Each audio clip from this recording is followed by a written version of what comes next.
Welcome to the Winning Podcast, where we talk about all things winning from real estate to business. And today's guest is Miss Vicky. How are you? Hi, Tony. How are you doing today? Good. Great. Fantastic. Now, how in the heck did you get connected with Grant Cardone? So, the real estate industry, people are saying, it's changed a lot this year, especially after the tax bill, 18 April, and my business changed a lot, So I was going through my emails, and then I saw Grant Cardone's email. I saw his stuff in my email, in my inbox before. Maybe 1 or 2 emails, or like a million. A million a day. Yeah. So I pretty much usually I just delete them. So I make space for my inbox to come in. But at this time, I'm like, yes, my business had changed a lot. Not only me, but also my clients. Yeah. So the buyers that I worked with before, even they pre-qualify or whatever, now they're not be able to purchase. A lot of them, they're like, my business gone down. There's a lot changing in my business right now. I will put, purchasing a home on hold. I'm like, what's going on? So that's how I found Grant Cardone message in my email, and I'm like, okay, I'm gonna give this guy a try. I went to the conference, and then from there, of course, his people was getting me into the 10X lady. Oh man, his people are out of control, man. They're like, do you want to sign up now? Sign now. And not only one people, I have a pretty much like 10 people. Always like call and text, and and James from his office is awesome. Yeah, he's like, you gotta go to this 10X lady. I'm like, what is it? What is 10X lady? Because you're a lady or whatever it is. I forgot his message, but it was so funny. I'm like, okay, I'll try this 10X lady. And then at the 10X lady, I think that's how I met you. Because you guys had, Lisa was on stage with Elena Cardone, and they had a QR code where you can scan it and join the team of real estate. And I think that's, that lead to the podcast today. That's crazy, huh? So now, where are you from? I'm from Vietnam originally, and then I came here for school. Okay. When did you come to the United States? About 2008. I think beginning of 2008, the end of 2007. Okay. So roughly about 17 years. Any brothers and sisters? Yes. So they both came here. The whole family came here, but now they're all in Vietnam. They're back to Vietnam. They went back home? Yes, because all the changing in business and job. So my brother, he's in his computer science. Okay. And then my sister, she's also a business owner. So and then my family right now, I think that it's global change. Yes. Right. So people are moving around. So my family doesn't feel like maybe it's time to return home and do something. That's one of the reasons I want to expand. When I hear the message of Lisa on stage or Elena, is like, we're making a movement in real estate. That's called me to hit the phone and scan the QR code, because I'm thinking I may want to build a team in Vietnam. I love that, man. And I want to come back and forth in my family, but at the same time, I want to be able to do business when, And one thing about the global economy right now, with real estate shifting and everything else, it is definitely a change with tariffs and everything going on. But ultimately, I think that it's pretty cool that you got into the real estate industry. What made you pick that specific industry? What made you say, you know what? I am going to become the top producing realtor in San Diego. How'd you get into that? Okay, so it's really funny. When I first came here for school, I was working at a small pharmacy, a local pharmacy here, try to, earn money while I'm in college, right? To make money to pay for, my college tuition fee. And then there was a room upstairs. So the owner, she owned the whole building. And then all the doctors are her sons and daughter, her sons. And then her daughter came back from med school. And there was a room upstairs. They just use it only to store books. I was up there so many times. I'm like, dust everywhere. Why they use this room for? And I didn't know that my real estate personality was back in that day. But I'm grew up in a a real estate family. My parents are real estate investor. My dad used to take me to lands and show me dust and say, "Oh, this piece of land is so valuable." I'm like, "These are dust, Dad." I don't understand why they're so valuable. Oh, look at this location. It's near the water. So they still. So that's why they have buildings and real estate in Vietnam. They're real estate investor. I think that's how I grew up. I didn't know that it was in my blood or my, my family. But so I went, when I was intern there, I said, "Oh, why don't you use this room to make it become another doctor office for your daughter when she graduated?" And then that's when I started. And then when my family came, I sponsored them come from Vietnam. They came, and then I was the one who bought the first house. I got my real estate license, and I bought the first house. And then after that, I was done. I was just, because I was looking for a job after graduating. So I was working for Wells Fargo. So I had to put my real estate license on hold because it conflict of interest. You cannot take the clients from the bank. They don't want you to take clients from the bank and go out and do it on your own. So I had to put my license on hold. I hang it with a broker, but I didn't practice. You couldn't sell, yeah. Yeah, until COVID hit. COVID hit, the interest rate dropped to 2.85. Yep, I remember that. And then I was selling things online while you're working at the bank. Had my first baby. It's like a first baby, yeah. And one of the brokers in Vietnamese community, she was pretty much my first mentor, I guess. Said, "Okay, come out. Work with us. Interest rate so low. You can, instead of doing the mortgage side at the bank, you can do it here." And of course, I made more because I did a lot of refinance. Okay, doing refinances. And then, they also do real estate. So I saw how the real estate business or how real estate side, and, I help her as well. So I'm the one who, I take on responsibility. I do the loan, I do the real estate. I don't wait for people to tell me, that I have to what to do. It's all like, "Okay, let me help you because you guys have too much volume, right? So I'm going to take on these tasks." And I got really good at it too. So, I start going on social media and say what I do every day. I refinance for these people. They say $500 per month, $800 per month. And then people started contacting me. And then, I also took them out. Yeah, for real estate. Of course, at that time when you had a listing. Crazy. It's like I had 30, 40 offers and I had people line up at my listing. I'm like, what's going on? Yeah. It was so much fun. Like people wrap around the block. I think some people even gone on social media talking about my listing. Yep. Like people get in line. It was crazy. But at that time, I also got stuck. I like, I don't feel there's a system in place. I was looking for a system. I pretty much learned from my broker's friends. I was like, how can I do this? How can I do this? So I had to grab her from somewhere to ask her questions. And she was having her third baby or something. And, she was busy too. Yes. I had to keep bugging her. I need to learn a system. So I went online, found some real estate training programs, and then I started with some of them, went to conferences. And then I met my second broker.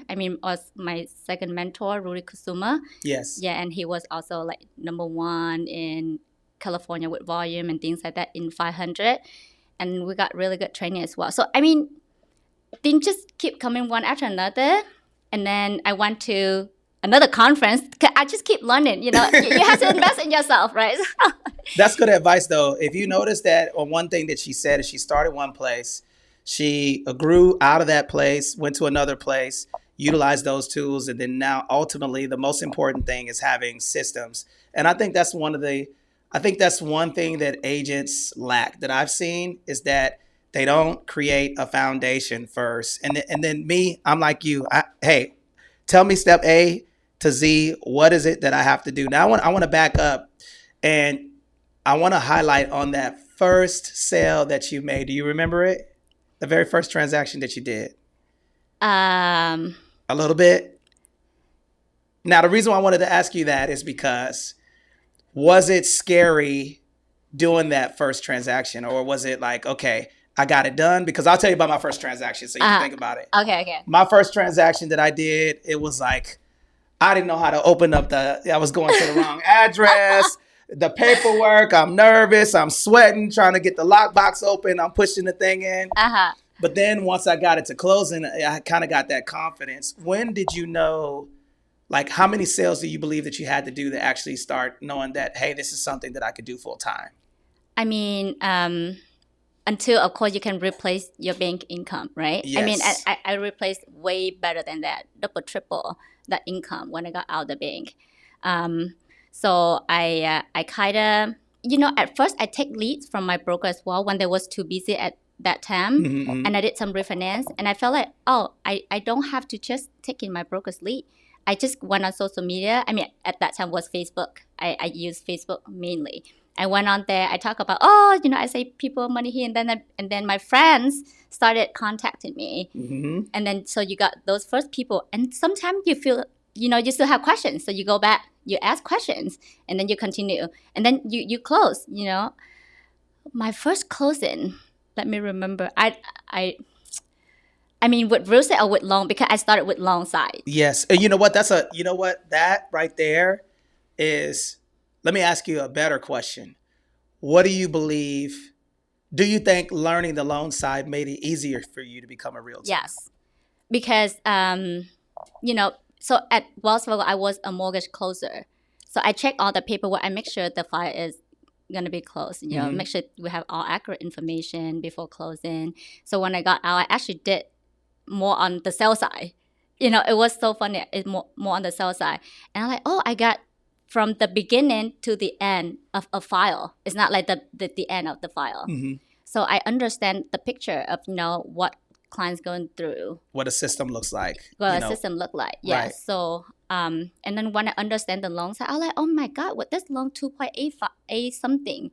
You better get a house. It's better for you to pay the mortgage than paying, a rent. Yes. But it makes more sense. It makes more sense. It's like pretty much free money, almost free money.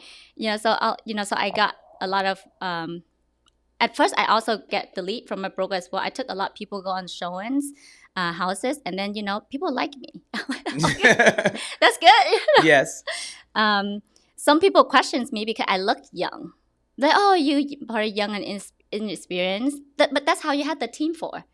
So at us, we have a team as well. So when we bring in people, they know that they have us, in the back, right? That's a very good point, guys. If you notice that,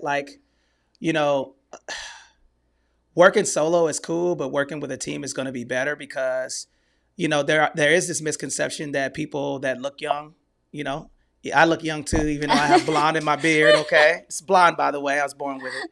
But ultimately, I think, I love that you said team because I think that's essential. And then also, I didn't know that you started in the mortgage industry because that makes you a double threat. Yes. Because being able to explain those numbers to people makes people a lot more comfortable. And guys, listen, I will probably say around 95% of the realtors that are out here that have a license, they don't know the loan portion. They don't know interest rates. They don't know the paperwork. So that's pretty cool. Now, how did you, I know that you said you started on Facebook, but how did you start?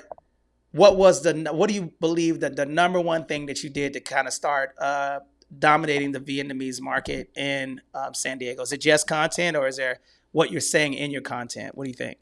So I think at first I also spoke English because, I was trained in English, right? So on my content, I also did English portions of what I should share. But then Vietnamese people still, of course I have accent. So I think Vietnamese people still can tell that I can speak Vietnamese.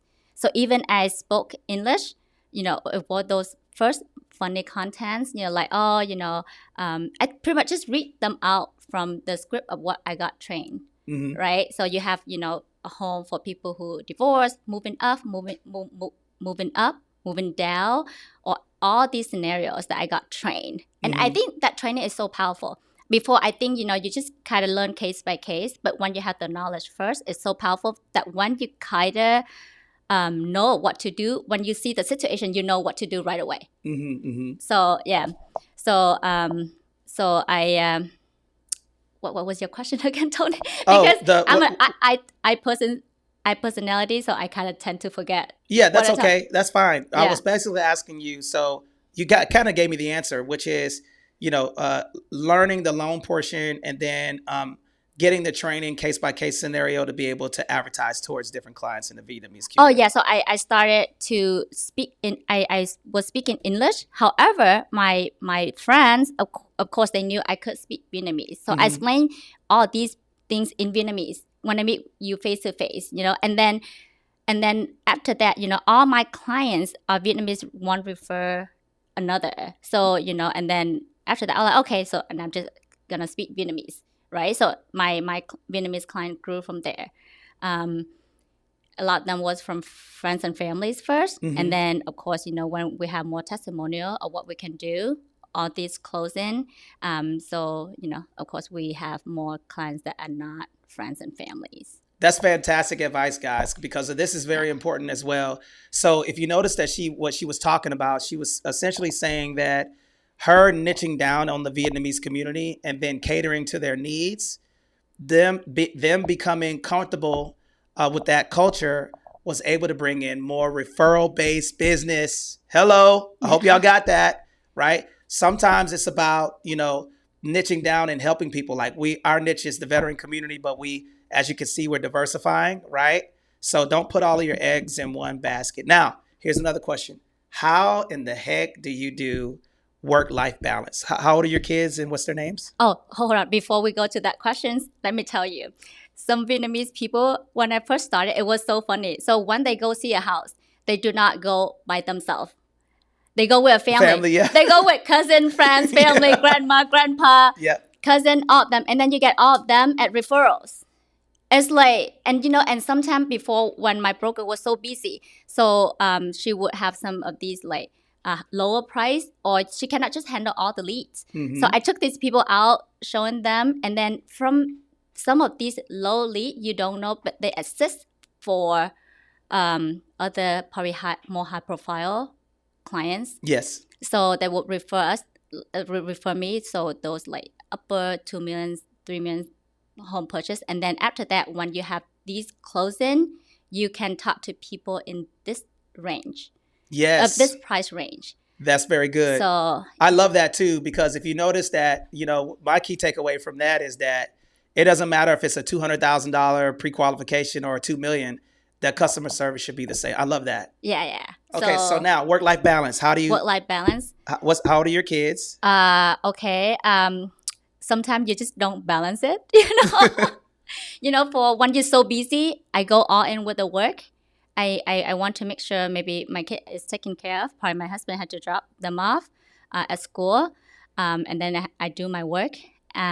Or when the work is not as intense, you have more time, so you go pick them up, spend more time with them, teach them homework. If you have to go to the gym, I have to make sure I ask these gyms like, you take kids. So some gym, if they take it, I bring kids to the gym with me. If they don't, I have them stay home, of course, watching on their iPad, but not ideal. But yeah, there's no balance. I don't feel like I balance, but I just go with the priority, go with the common sense of what you should prioritize. If the file that you have with your clients contingency is up or things like that is more urgent, you will refocus. And how old are your kids? One is 2 and one is 6. So you got 2 little chicken nuggets. Yeah. And they're busy. And then at home, clients call, they will be yelling, they will be in the back talking. But if your clients really know you, they don't mind. But maybe someone new, I probably had to run to the office or will go into the room, shut the door, It's funny. And talk to them and do it on my laptop. It's funny because my son and my daughter, anytime I'm doing any type of real estate stuff, I'm hearing running around making noise. But one thing that I want to tell you guys is that if they're not willing to do business with me because I have children, then they don't want to do business with me, right? We're human, right? So I like that you say that you kind of balance things out and being flexible. But guess what, guys? If you want to be a top producer, this is what it takes, right? It is a sacrifice, but the advice that I would give anyone getting into this industry to be at the top, it's going to require for you to do a lot of things. So a couple of takeaways that I heard that you said. Number one is systems. It's Systems, okay? You have to train. You want to make sure you got that training and systems. Number 2 is focusing on the people, making sure they feel comfortable. And then number 3, diversify yourself in regard to learning the mortgage and the real estate portion. Is there anything that you want to add to that?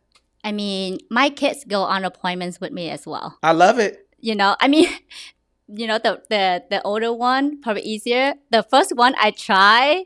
I mean, the second one, when she was a couple months, I took her. She went in the stroller. I went to an appointment. It was a disaster. So don't take your little one. If they still need to diaper change, milk, probably, you should leave them somewhere. So I will have now, sometimes I have my clients actually babysit my kid. I will have people that I close the transaction with. I'm like, can I drop off my kid at your house for a few hours or something like that? Or I drop my kid at your restaurant so you can feed them. And then I'll go pick them up. And they're like, okay, send your kid over anytime. So you just have to, at the end of the day, it's people business. Just like you say, people above anything. So I build these strong relationships with my clients where sometimes they just babysit my girls, but they feel happy because also when my girls see that I'm working, they understand. If I say, now I need to talk and you have to be silent, they understand. They understand. And then when I say something like, I have to go on this appointment or whatever, can you go play with, kid of my friends, whoever that is, they'll be like, okay, so kids, they're smart. A lot of people treat kids like kids, and I don't like it. I like, they are, they're my daughters. They should know what I'm doing. Little human beings, yeah. Yeah. When I go to conference, I even always ask, can I bring my kids? And if they're not allowed, okay, But, I try my best to involve my kids as well when I'm working so they know that I'm working. I love that. And if anybody looks at my socials, they'll tell you I'm always filming with my kids. They're everywhere with me, my son and my daughter. And one thing that I'll tell you one time, I'll tell you a quick story. When I was younger in the real estate game, my son was young and he was trying to get my attention. And I was doing a deal. And then he said, I'm sorry for interrupting you. He was only like 7. So it made me feel so bad. Right? So again, guys, implement your kids into this thing. And then, I like that you say that you go out because people know my kids. Like I go to houses and stuff like that. And then my kids are thoroughly immersed in my business as well. And they own real estate right now. They help with open house as well. My first, my older one, she can help with open house. That's cool. And guess what you guys could do? That's a little nugget. Yeah, she gave guests water and chips. So they're very and they happy. Love it. They love it. They love it. Clients love that. And this is another good thing about doing that, guys. Guess what? You can hire your kids as marketers and pay them $15,000 tax free. So guess what? You can put your kids in front of we're not just telling you guys about, just get into real estate. We're keeping it real here. That's a really good way to avoid student loan debt for you guys that are in small business. And that's the beauty of being around people who know how to run businesses, because my kids have been advertising in my business since they were kids, on flyers, Christmas cards, everything else. And guess what? You can pay them. Yes. Yeah. Every time I buy them toys, I make sure they work. I like, Astrid, how do you want to earn money? And they love a lot of people think I'm crazy, but I like, I want her to earn. So now she has a mentality. She's like, Mommy, how can I make money? I want this. How can I make money? I'm like, can you do more video for me so I can post on YouTube? But I'm like, I don't have time for that. You need to hire an assistant. Yeah, that's really cool. Now, I have a couple of more questions because I know you have to get going. What advice, if you could go back in time and you could give yourself advice about the real estate industry, what is one thing that you would tell a young Vicky to do? One thing. What one thing would you say? Don't blow up your checks. I got a lot of nice things for myself. Okay. Yep. I upgraded my things. I bought a lot of things for myself. And I'm like, man, when I do more transactions, I'm like, these are the down payments of somebody. So, I think this is very fortunate. And I see a lot of my clients, they're super rich. Just by investing in real estate. So if I have to say with someone new, don't blow up your checks, those are your investments. But, if, sometimes you need some motivation. If, the nice thing that you get, give you motivation to go to help the next person, it's okay. But yeah, so the young Vicky, I like, and then probably do more, like 10x, 100x, whatever x that is, do more. The more people that I help, the more I feel like I want to wake up every day and do the same thing again. Even though transactions hard, dealing with other agents hard, a lot of time they pushing you, try to take your client's money, deposit, whatever that is. You can do with all that. If you put if you put your clients first, see what you can do for them. I love that. Yeah. Sometimes they cannot. They may know what they want. They may know what their goal is, but they may be confused because they not do it every day. They may buy one or two here and there, or sell one or two here and there. And then for agents, I would say start on the team. Trains before you even do it. That's how when you see the situation. Some people, I see that, if they don't have anything to do, some agents, they just sit there waiting for the next transaction. And then they rush me to get the paycheck. But I feel like, you want to do training and you want to do other things. So you don't focus on that paycheck, so you can focus on, helping more people, doing more things. That's great. That is really good advice. Now, Vicky, extraordinaire, okay? San Diego alumni, okay? Where do you see yourself growing in the business? I know that you want to start a team, and if you guys can't see, she's only been here for like a day. She's already has a potential agent, right? So what's the future goal? What the future goal? Just like I say right now, I want to expand teams because it's so much that you can do by yourself. And eventually you get exhausted, when I have to, you will miss things here and there. When you grow in client base, I saw how my last broker, she got exhausted. Of course, I got those leads and work on it because there's only so much thing that you can do by yourself, even with your admin team. And then, when you don't have people to train other people to do what you can do, sometimes you don't feel excited anymore to do your job. Right? You want to bring in new people, see they struggle like how you was before and where you're heading. So I feel like I want to train more people, building my team here, and eventually, just like I said from the beginning, I want to expand to Vietnam. I think Vietnam have a really a big ship. I think even President Donald Trump just invested in Vietnam. I think Trump organization invested 1.5 billion for golf course or real estate in Vietnam. So I think Vietnam market is blooming as well.